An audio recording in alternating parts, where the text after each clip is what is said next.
Hello? Did you not turn it? Oh, yeah, there it is. It's on. All right, good evening. So, it was great to celebrate with your kids and you guys the Sacrament of Reconciliation the other day. So, thanks for that. That was always a beautiful time. I hope your kids experienced that as well, and maybe even you. Um, Normally I would, on this night, give kind of a talk on the sacrament of the Eucharist, on Holy Communion and such, but I don't know, I got a little something different that I wanted to share with you tonight that I think kind of is even more to the foundation of things. And so I ran across this, what has become a meme, but was a comment on Twitter and then a response. And so see if this feels personal, so to speak. It says, "I think we're all far more burnt out than we realize." And then the response was, no, I realize it. I'm just still driving despite the check engine light being on." Does anybody else feel like that over these last few years, huh? It's just been kind of rough in general for life, and I think there's been a lot of stresses and things on families, on marriages, right? There's just all kinds of stuff going on. The world has changed drastically, and I think we've all felt that a bit. And one of the things that I think about often is that sometimes this might actually feel like just one more thing that I gotta do. And I know that can be a very common thing. And so what I wanted to share with you tonight is just more of how foundational it is. And maybe it's basically just trying to share with you what is on my heart as a pastor and what I truly believe, or that I wouldn't be standing up here before you today.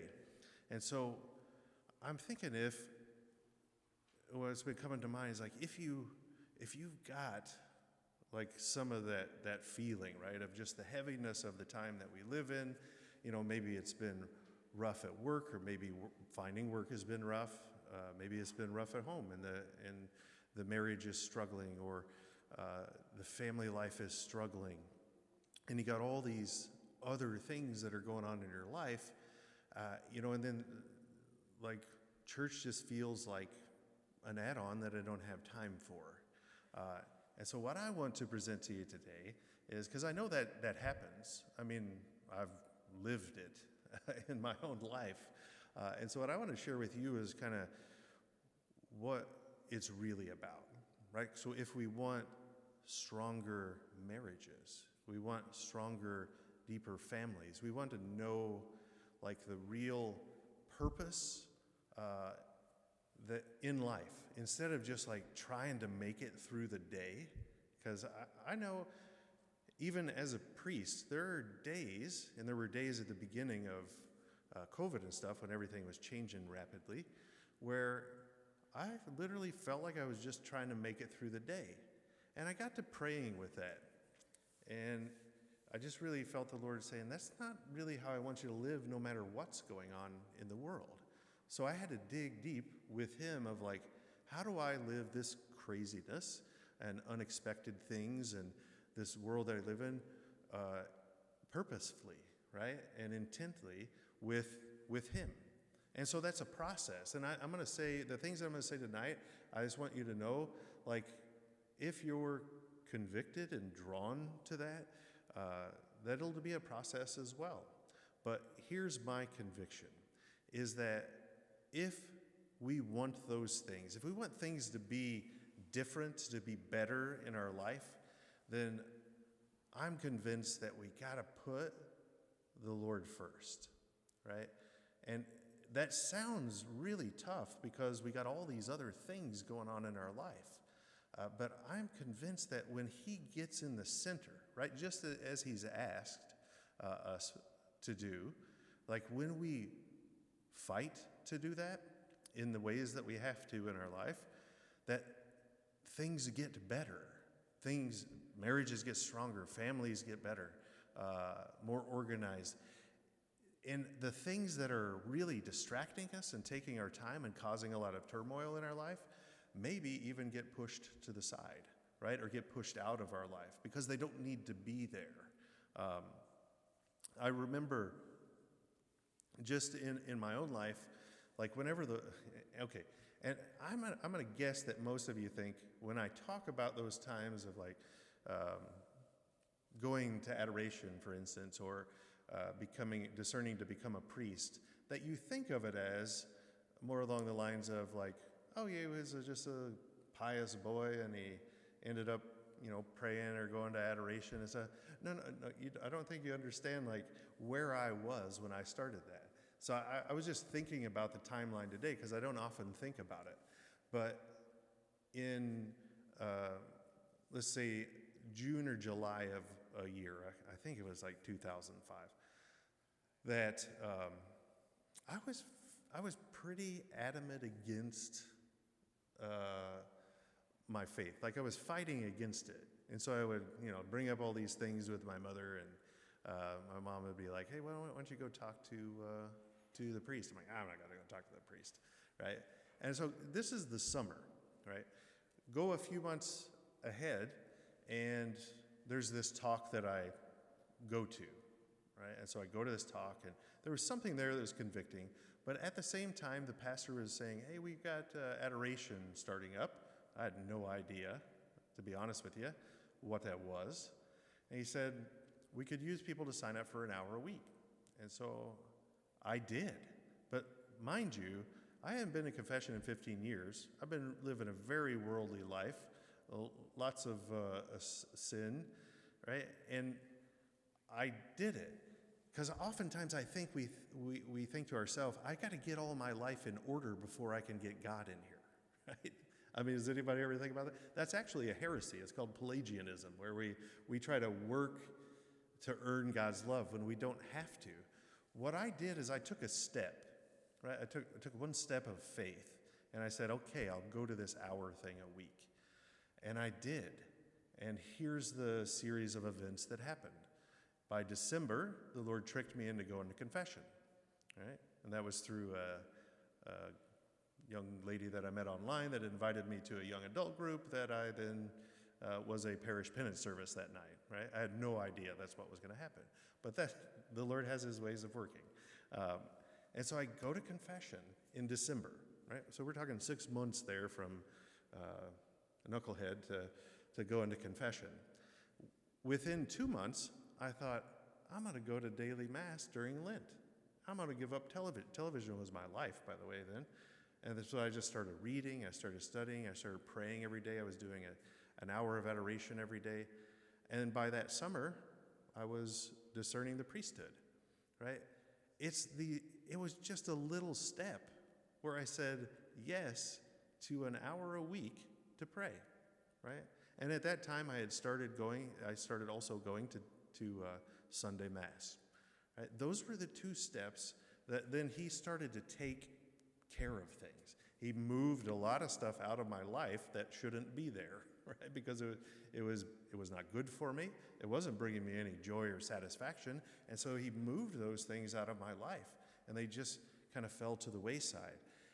And honestly, I wouldn't trade it for the world, right? Because there's nothing better. The hardest days that I have, the longest days that I have, are still, there's just this knowing that the Lord is at the center and with me during those days, or I'm striving to make sure he's always there. Sometimes I might try to throw him out of the center of my life, and that happens, and you got to get back in there. There's nothing better. I'm convinced, because I've seen it happen. I'll just give you another story with my own family.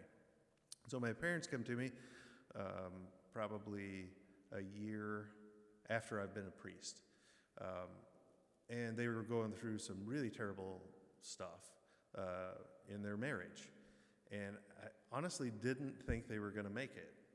And that was that was pretty hard for me, even at 37 or 8 or whatever I was at the time. It was kind of disturbing. And so I talked to them a little bit about it as a son, but also as a priest. And I said, here's what I want you to do, right? Before any of this thing goes further, here's what I want you to do.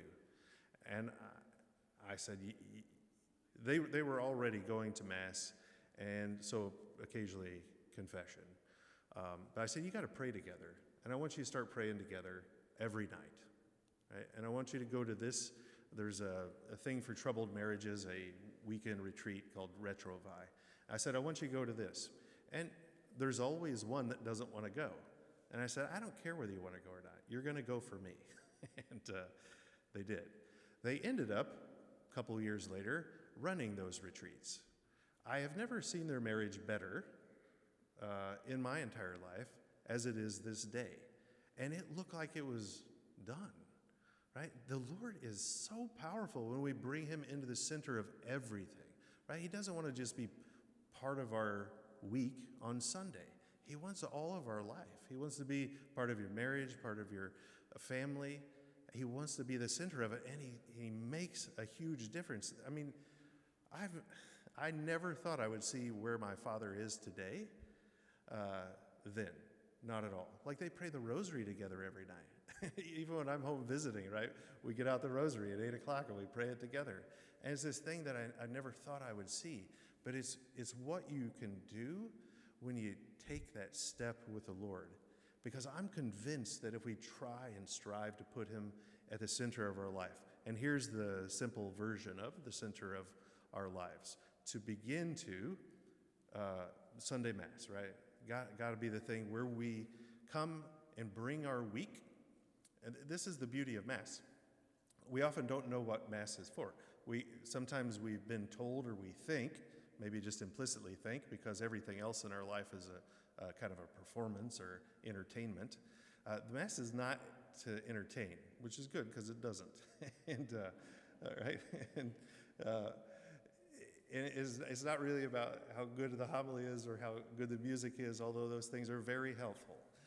But what it is, it's entering into the sacrifice that Christ made for us on the cross and the Last Supper, right? Those things are brought together for us as that sacrifice is given to us in the Eucharist, which ties us in with preparing for First Communion, is that God feeds us with his very life.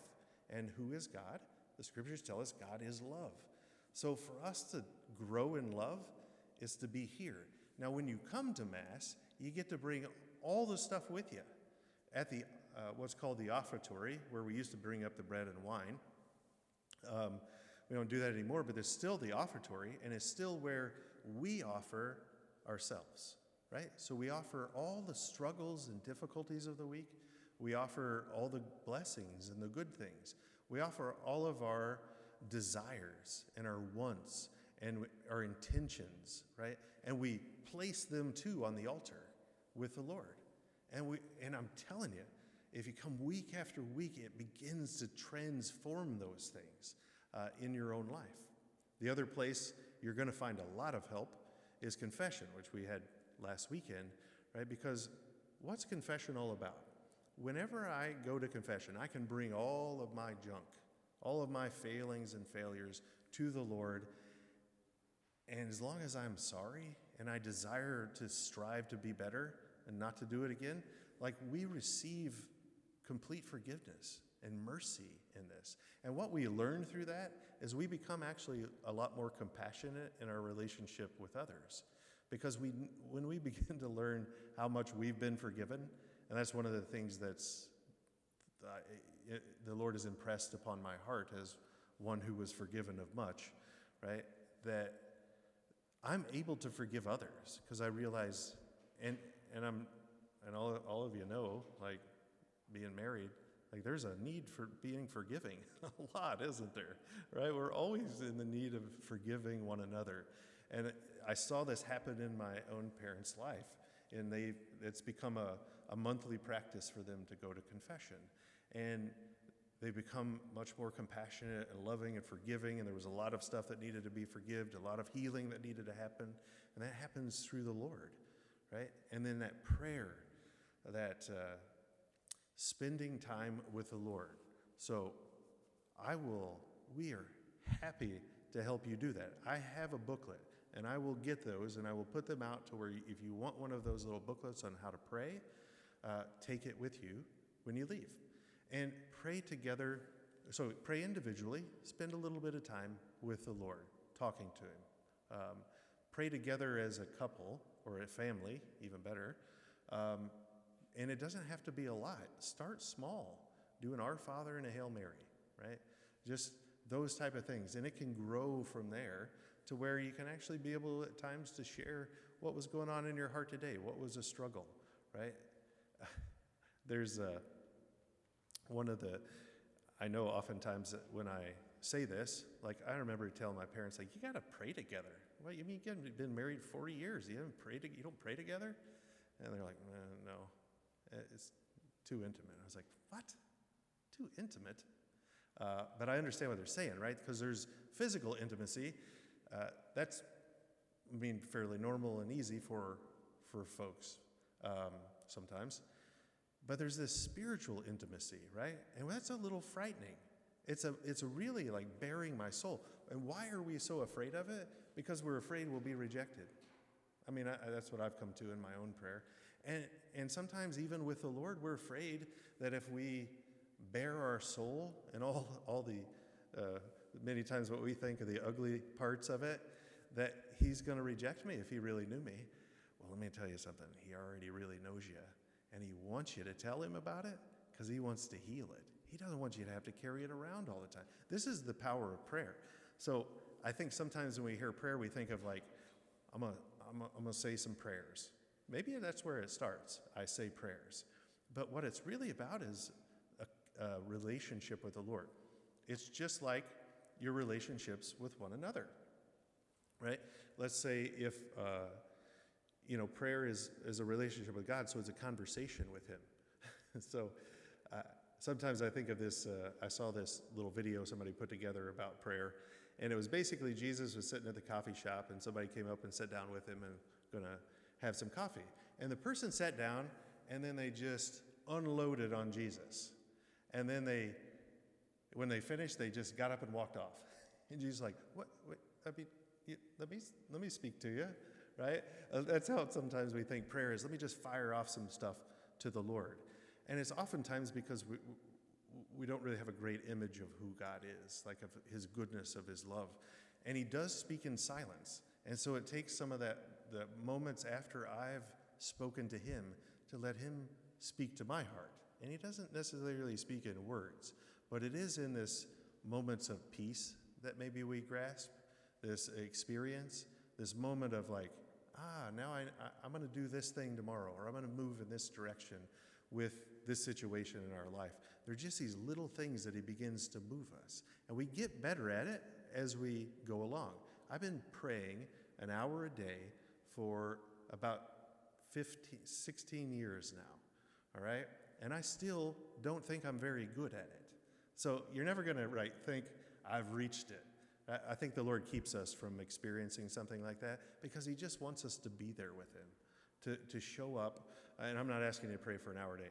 Like you all have to figure out like what that is in your situations. But keep praying with like, what is it, Lord, that you're asking from us today? Like, what are you asking for us in our life?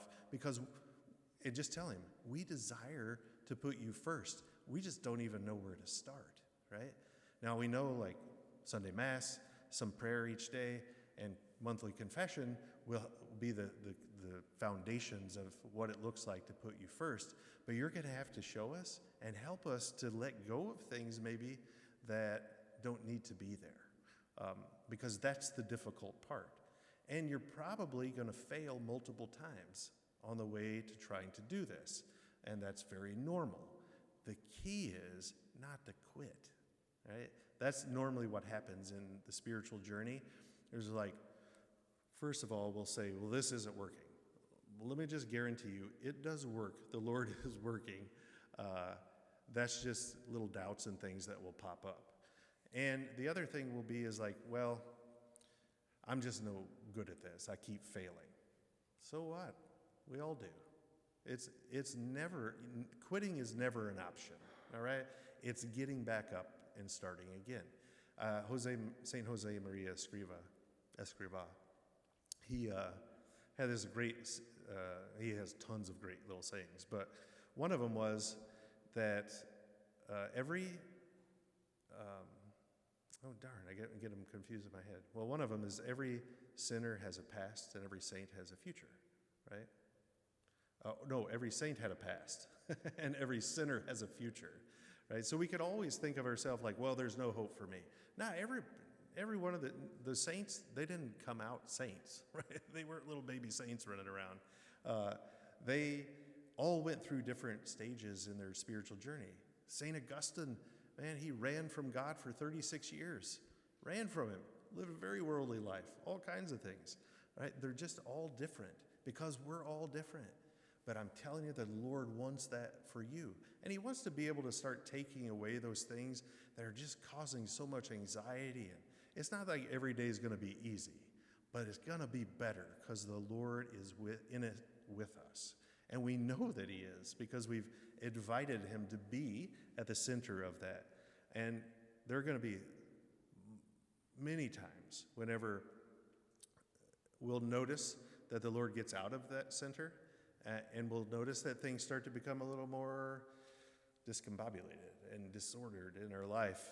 And it's then that we just start again, right? And we keep focusing on placing him at the center of our life. Because he's real, he's alive, he's active, and he wants to be in our lives. There's just so much in our world, right, that distracts us from it. And I know how difficult it is, because I'm human as well, right? I face it. It's just I've had a lot of practice now. But when I was first getting started, it was tough, right? It was tough. It was a battle. There were sacrifices I had to make. By the way, there is no love without sacrifice, as the cross teaches us. And so when marriages are tough,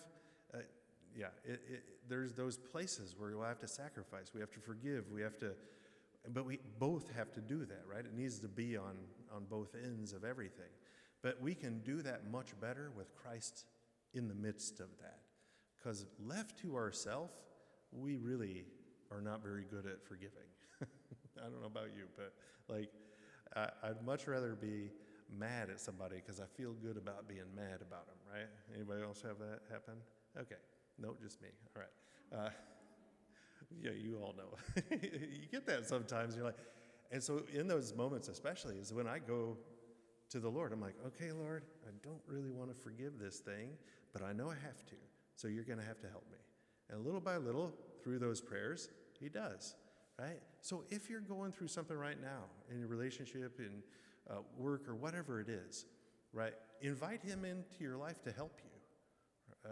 And that's what prayer really is about.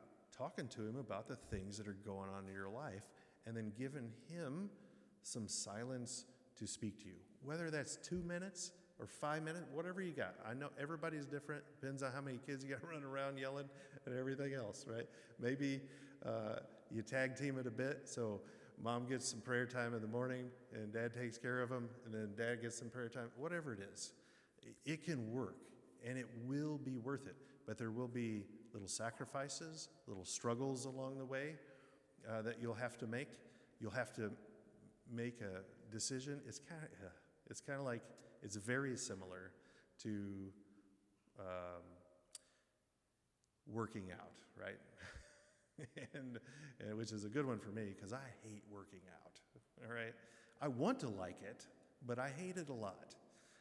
And so what I've done is I've made it also a spiritual exercise for me, to where when I do it, I offer how much I hate it to the Lord for the conversion of sinners. And so I've turned it into a spiritual exercise as well as a physical exercise, and it really does help me.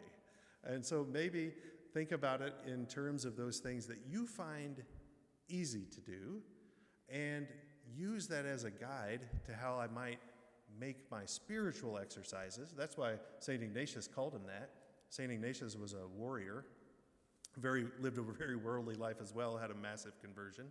But he wrote the spiritual exercises as a thing, like very much like the physical, like making these goals, these desires, like putting things into place to make them work, because they won't happen on their own. We have to kind of make those little sacrifices. And the first thing to do would be those three things, right? The Mass, confession, and prayer. And then to talk about it as a family.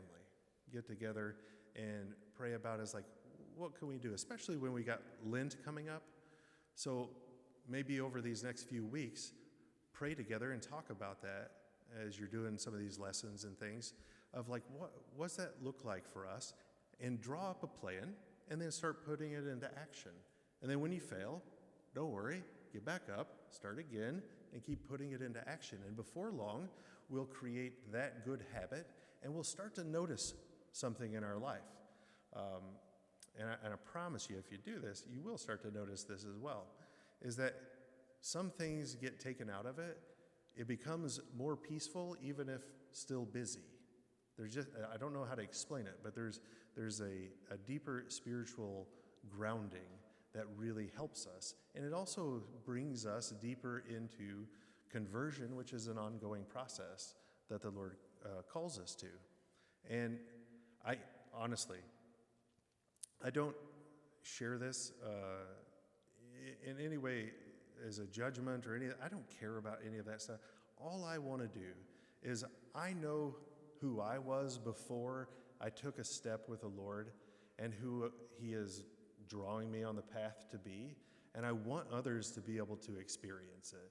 And so I know how to get there and how to help you get there, but for your part, it just takes, okay, all right, I think we can do this. I'm going to take a step in this direction, and then I'm going to take another step. And it's just one step at a time. And it's still that way with me. Like I keep taking that next step with where the Lord is calling me. And I've never been disappointed. I've had a couple of, also work with people maybe who've got themselves into kind of spiritual issues, right? Afflictions and things like that. And so recently I've had a couple people that reached out to me. And the place that I always start is, where's the practice of your faith? And a lot of times it's waning at the time. And I say, here's what I want you to do. I want you to go find confession. That's first and foremost. Get everything cleaned up. Right? Get in there, let the Lord do some cleaning. Go to there, start going to Mass, and then I give them a prayer regimen to pray every day. All right? And I've had the last two folks that I've talked to, whatever was going on that was disturbing to them, one after 2 weeks and one after 4 weeks, gone.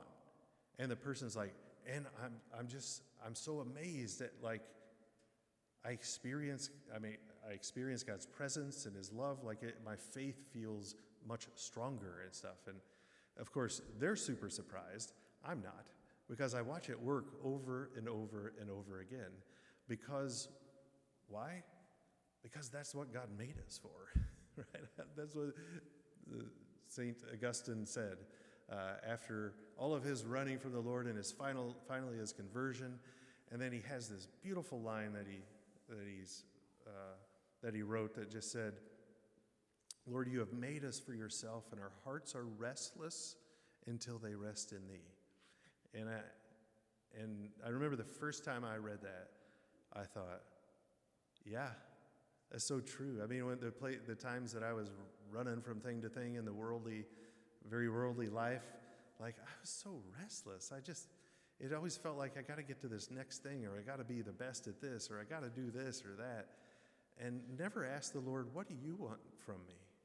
What do you want me to do in this life? And when I finally slowed down to do that, right, I had to give up what I thought were my dreams, right, of playing golf professionally or doing this or whatever.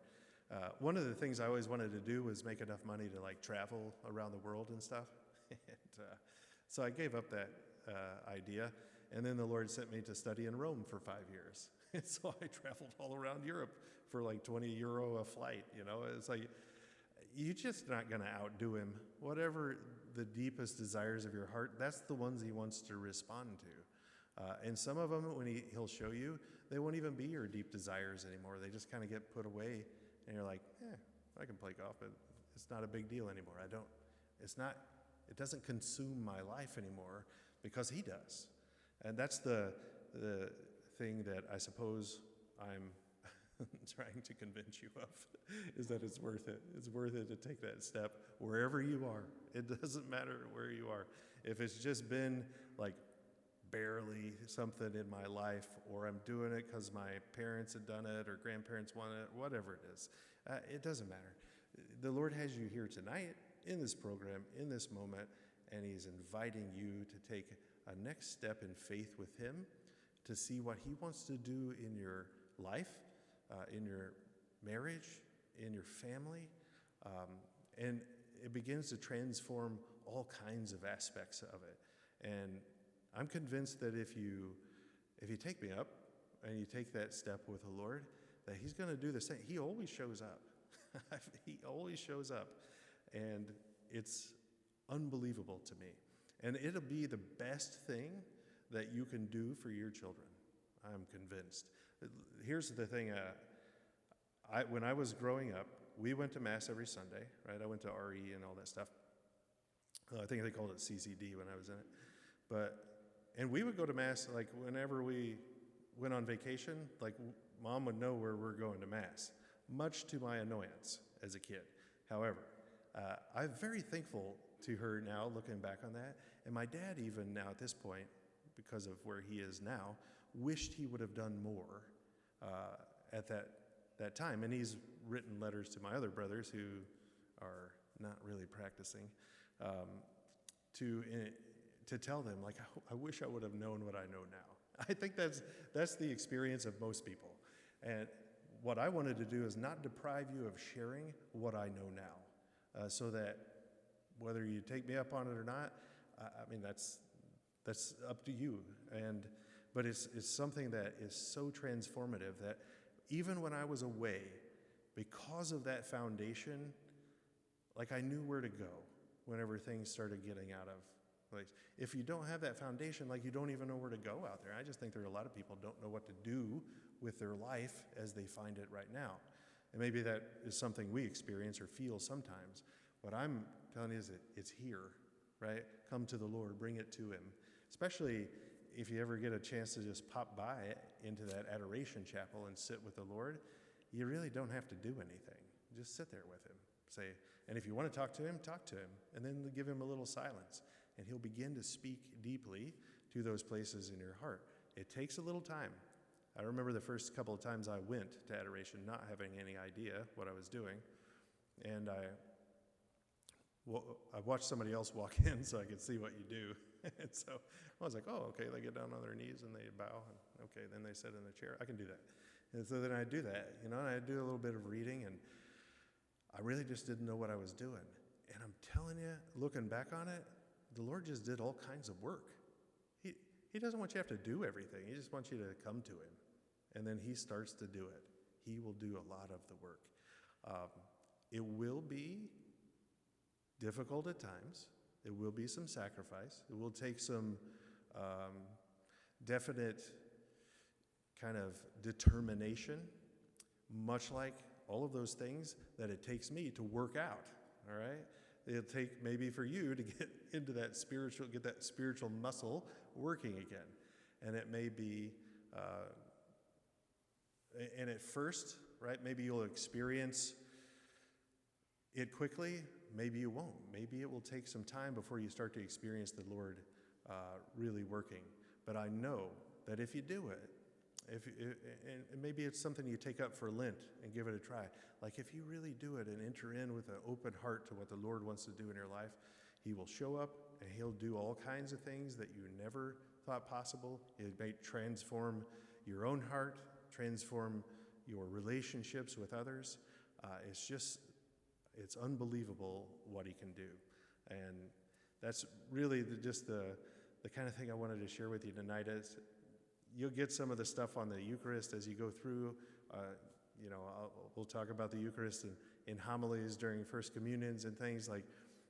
Jesus is in the Eucharist, body, blood, soul, and divinity. His whole desire is to give you himself, which is love, right? And he wants you to little by little be transformed by his love in receiving it. Because the more our hearts are open to that, the more we are able to receive the graces of Holy Communion.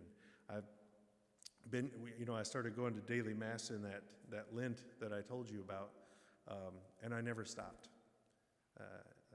I've never missed a daily Mass in 16 years or whatever it is. Now I get to celebrate them, for the last 8 or 8.5 years. I've been celebrating those Masses, but before that I always went to Mass. It became just this thing that I couldn't miss. I didn't want to miss. It was the foundation of my day before I would go off to work, right? And then come back, and it's something that will transform you, bring deeper peace and healing and strength amidst the trials, because those don't go away.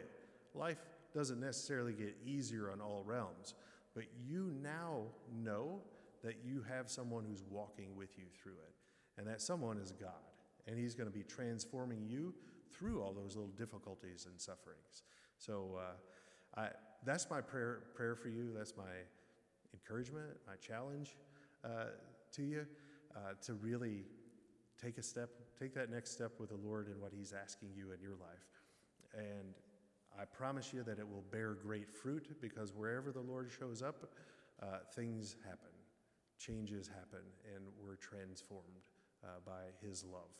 And I want that for you and for your kids as well, because as they receive Jesus for the first time, they kind of get it better than we do, even as adults, because their little hearts are so open to what God wants to do. And you should see their beaming faces after they've received the Lord. In the morning of, it's the greatest thing I get to experience every year, is just to watch them, and then to see them after Mass and take pictures with them. They're so happy. They're a little nervous when they come in, but they're so happy whenever and I'm telling you, the Lord wants us to be like little children, just to open hearts to receive him with, all the baggage and stuff that we're always carrying, with that given to him, and just to receive him with his open heart that can really transform us and everything about us, our relationships and our family.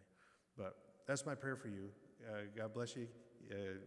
Michelle's going to explain any of the details and stuff in the little books and things, but I will be praying daily for all of you and for your children. And if I can help in any way when it comes to that stuff, please let me know. That's what I want to do. And I will set those little prayer books out on that table that was out there on your way in, and feel free to take one or two, whatever you need, okay? God bless you guys.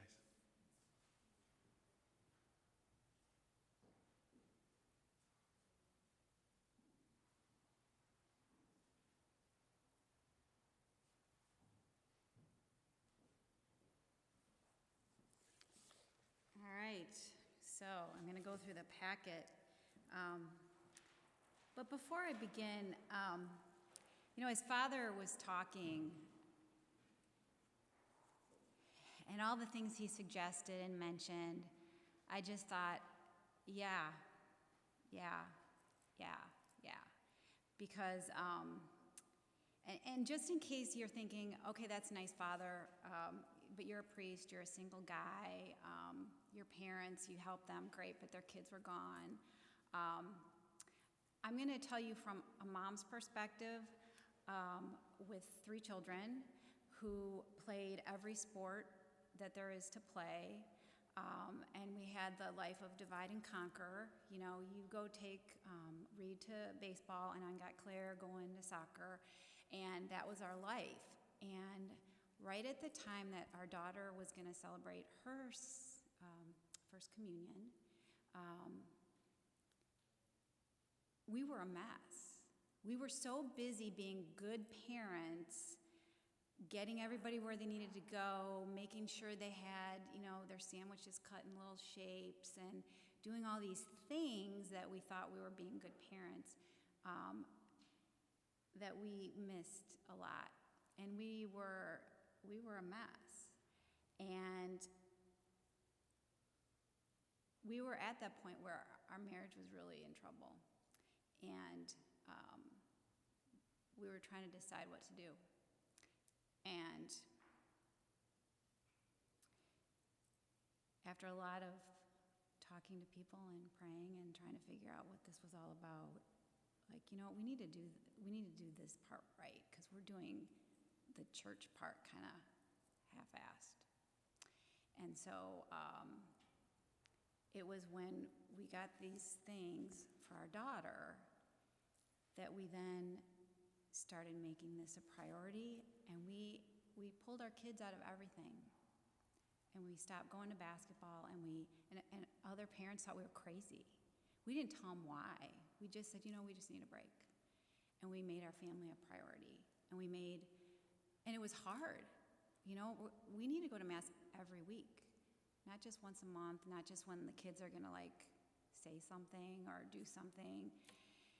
And it changed our life. It changed our family. My kids still did sports. Don't get me wrong, that's part of but we did less. My daughter played collegiate volleyball, so I know what the club thing is all about. But we always had conversations with the coach. We go to Mass. I know there's a tournament. If it works out where there's no Mass available because there's games, we won't be here. We'll come late. Sometimes they were great, no worries. Sometimes she sat out.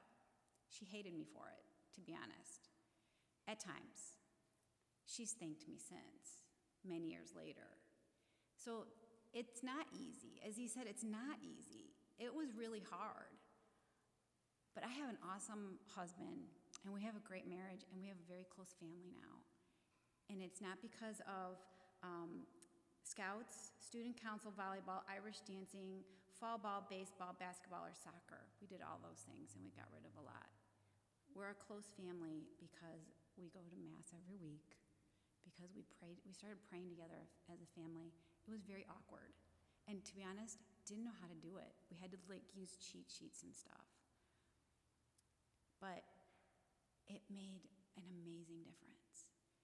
It was just the best thing. So as a mom who's I've been there, I know what it is, everything he said was right on. So let this be the opportunity. This is the best opportunity to celebrate the sacrament. Look at their whole family involved and take a look at your journey and make God a priority, because it's so worth it. I was reminded by a friend, a parent once, when I was trying to decide between some camp and some other camp, and then there's the church camp, and she looked at me like, how is that even a decision? Your job as a mom is to get your kids to heaven. Church camp it was. So let this be the time, okay? This is just a tool, but it's also an excuse. Let's all pray together. Let's all read this story together. Let's get closer to Jesus together. Let's go to Mass for this period of time and see what that does. So with that, I do want to share what we have in terms of the materials for this preparation. First of all, you were given, if you're in Family Faith, you're given a bag. If you're from the school, you have your backpack. But we were still using these, so you're just going to take out the book from First Reconciliation, which has the shepherd boy on the front. And now this one looks very, very similar, but it has Jesus on the front. So you don't get them mixed up in your travels. So take one out, put the other one in, but please, please bring these to every Family Faith gathering. And then for school, Mrs. Ricotta will be explaining exactly how you'll be using them for school. But they definitely need to have their books. We don't have extras, okay? So the format is very, very similar to how we went through reconciliation. We have video tutorials, we have the chapter challenges, we'll send you links, we'll send you reminders, exactly the same. I want to kind of point out that you have a calendar with important dates inside this packet. So those are the dates we'll also use to send you the email reminders. I want to point out two things. I think you get the chapter and the lesson and the challenge kind of the same. We've done that. But there's two kind of special things that I want to point out. One is there's a holy hour on March 16th. That'll be here, and it's for all family. Like siblings can come, grandma and grandpa can come, godparents. It's a special holy hour just for your families that Father will lead. It's probably not going to be a full hour because they're little, so it's like a holy 45 minutes. Father will do a talk for the kids. He'll come forward. It was really special last year, so you want to make sure you don't miss that. There'll be reminders. Also, after First Communion, there's actually a special opportunity for the kids to wear their special clothes again and be part of something pretty cool. Father does a Eucharistic procession, which starts here in church, goes around the property, and then comes back. Last year we had over 200 people participate. It was the first year we had done that.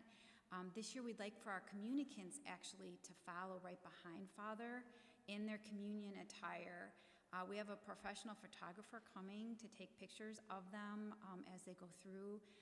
It was really special and very, like you really felt like you were part of something amazing that was happening. People stopped as they were driving by. It was really pretty cool. So we want your children to be part of that, like first in front. So that's June 19th. Way down the road, but it gives them a chance to wear their clothes again too, which is also kind of fun. The communion mass question is usually the first one. Everybody asks, when do we get our mass? I'm going to do a sign-up genius on February 11th. It'll just be a single email out to everybody. Click on the link, just like you signed up for First Reconciliation. You'll sign up for the mass of your choice. The way we're doing it, and we've done it for a few years this way, started with like must because of COVID, but it's kind of turned into a nice thing. There's 8 children at the mass. You'll, as a family, get a full pew for your family. Anyone that wouldn't fit in the pew, they can still come. It's just the regular parish mass. The children sit like along the aisle, like the ends, and then they come forward first. So it's really special, and then the greater parish gets to be kind of a witness and participate with your family. There's no limits as to numbers right now, but you get a reserved pew for yourself and your family. So you'll sign up for the mass you want. There'll be a limit of 8, so it's kind of first come, first serve, and then that's it. There's a practice. I have the practices listed. The first weekend is the April 30th, May 1st weekend. We have practice on the 28th, and then May 7th and 8th, practice on the 5th.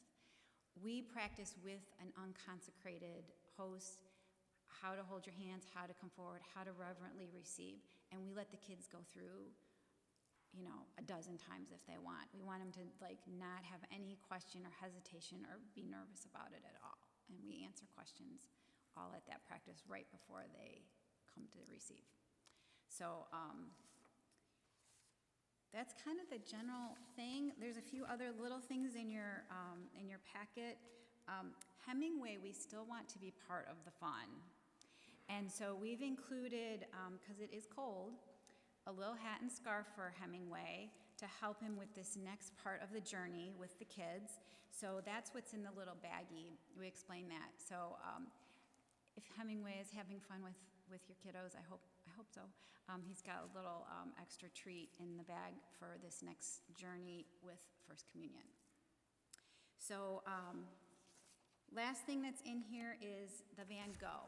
So if you want to have like a professional studio type picture, the Van Gogh School Photographers will be here on the 21st of April. So getting closer to the communion date. So hopefully we'll have everything. So I think I covered everything. Does anyone have any questions, or did I forget any details?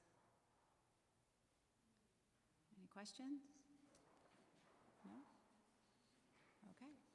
So we will start in Family Faith next Wednesday with Lesson 1 of Communion. So that'll give you time to swap out the books and put them in the bag and get Hemingway all dressed, and you're ready to go. So that's it then. Thank you.